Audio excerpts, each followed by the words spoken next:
up, guys? We're here at the Go Do Work in the World podcast with... Hi, guys. I'm Juliana Weaver. I'm with the Balcerzak team of AB & Co. Realtors. I have been friends and client trainer for over almost like 6 to 10 years, pretty much. And she has helped me look for houses. She is amazing. She is one of the best in Baltimore. She's been doing this for how long now? It will be 10 years in September. Oh my God. That actually makes me sound really old. 10 years. What's your favorite part of your job? Honestly, my favorite part is it's a rewarding job, right? Like it's a high stress level job because there's a lot of like moving parts and, you know, you're dealing with a purchase that is going to probably be the biggest purchase that most people will ever, you know, go through with in their life, like their entire lives. I mean, unless you're buying like a yacht or something, but damn, I need to buy a yacht. That's right? Crazy. Yeah, me too. I need to be on that level. Let's go. Yacht sales. That'll be my next job. So yeah, I mean, the best part is really just helping people find their home, their dream home, or maybe it's not even their dream home. Maybe it's like their starter home and just building those relationships with people. And honestly, like the connections. I feel like I've always been such a social person and I've loved to like travel and stuff. So getting to know people and making different connections with like all sorts of people from like different states, even like different countries, that's really like what's fun for me. That's killing. Again, you showed me houses over and over again. And again, like the housing market, like right now, like what type of market are we in right now? Yeah, so it's definitely... it's up in the air. So obviously everybody knows the interest rates went up about a year and a half ago. Everyone was kind of used to that 3-4% interest rate, you know, during 2020, the whole COVID season and everything. And then the rates went up and it kind of did slow the market down a little bit, just because inventory is so low. And then you have the high interest rates. So it's been a little daunting, I would say, for buyers. And then, you know, you have your sellers that locked in, you know, early on at like an interest rate of, you know, that 3-4%, and they don't really want to go anywhere. Yeah. So right now inventory's low, but there's a lot of buyers out there. Like there really are. I mean, and what I'm telling people is like, now is the time to sell your house if you want to get all the bang for your buck, you know, like now is really the time. And, you know, it's people are always like, oh, I want to wait for the right time, or I want to wait for the market to crash. Like, guys, the market's like, we can't predict that. The market's not going to crash. Like the prices are what they are.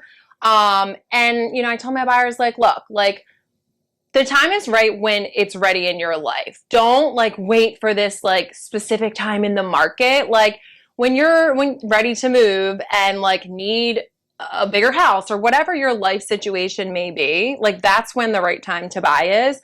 And yeah, like let's say you get a higher interest rate. I mean, you can always refinance down the line, you know, but don't let like the hoopla and the drama that you see on social media and, you know, just everything else stop you from moving forward with, you know, your goals or your dreams of owning a home or whatever it may be. That is awesome. Yeah. Like if you are a viewer on here and you're a newbie, what advice would you give to these newbies that are trying to purchase their first house or do anything in the market right now?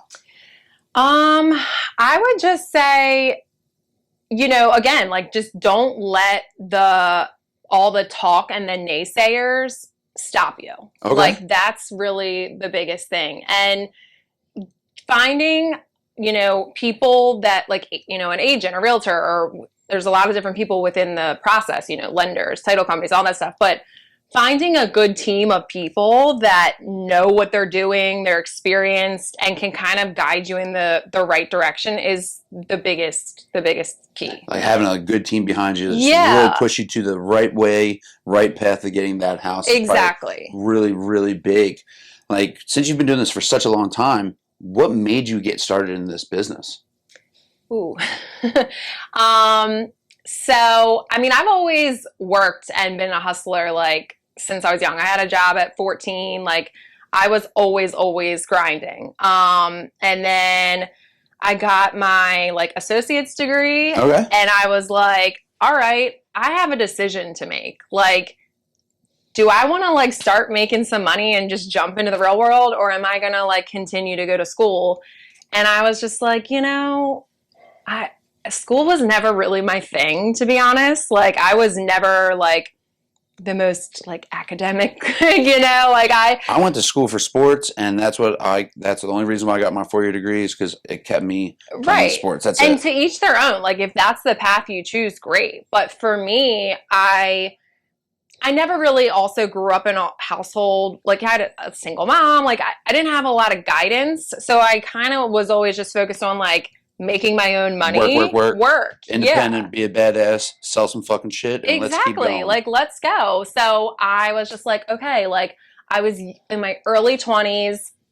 I didn't have the money to like really go to college. I didn't want to put myself in debt, whatever. So I was just like, I'm getting my real estate license. I'm going to start working. Yeah. And, that's what I did. And I still like had a side job in the beginning and, just hustled until I could really make it on my own. And that's it. Through your 10 years, when did you stop doing your side hustle? Because like I bartended and personal trained, doing both at the same time. Yep. When did you feel, how deep were you into your real estate life when you were like, you know what, I don't need a side hustle anymore. I'm all in on real estate. Right.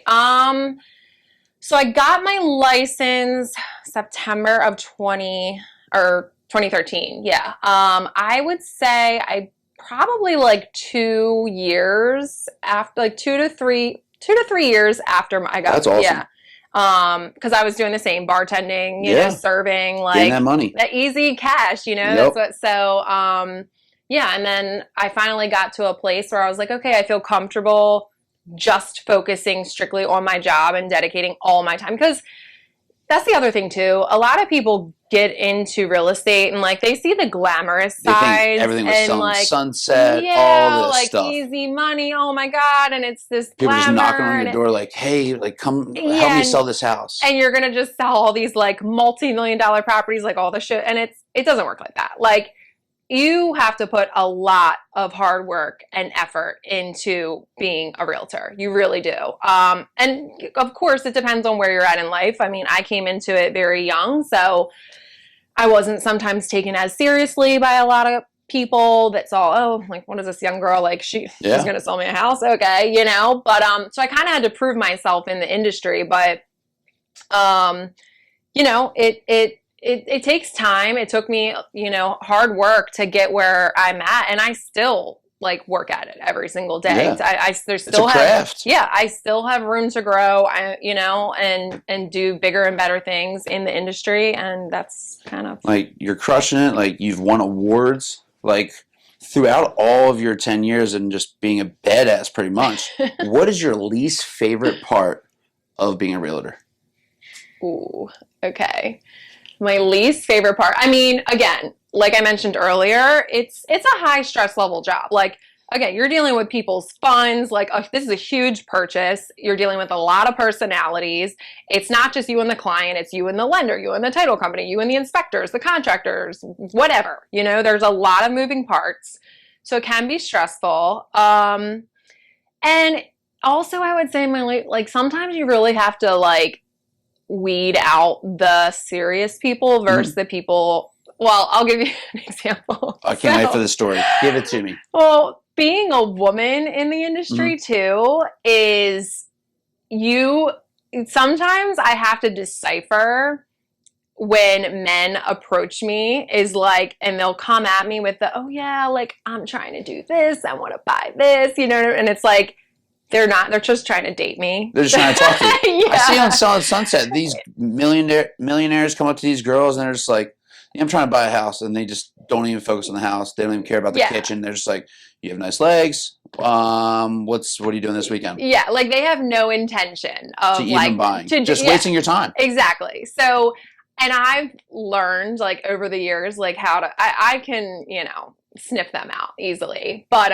that definitely happens a lot. What is your favorite home you've seen or you've shown that you loved more than anything? Where was it? Ooh. Because I've seen on your social media, you show some cool houses. I've seen a lot. That is hard. Like I have seen a lot, and there's such a Different designs. Yeah, and in Maryland, we have like such a kind of a wide spectrum because it's like you have the inner city where the homes are built in the 1800s or early 1900s that have a lot of that cool like history and charm, and I really like I'm a sucker for that. Like if I can find like an old staircase, old hardwood floors, like the exposed brick, yeah, like the molding, I love that kind of stuff. So if I can find a really well done city home that still has that charm and that character, I definitely love that. I saw one time, and this is once in a while I'll run into it. An old church was actually turned into, these like condos or apartments. Yeah. And that was beautiful. They kept like some of the old stained glass. That's and awesome. Like, the archways and everything. Like that's really cool. That's badass. Yeah. Like from here, where can all the viewers find you at? Like, what's your social media? What's your tag? What's your Instagram, Jackpot Jules. That's where I'm at. Find me, message me, call me, whatever. There you go. So again, I want to thank Jules for coming on today, and we will see you in a little bit. Bye.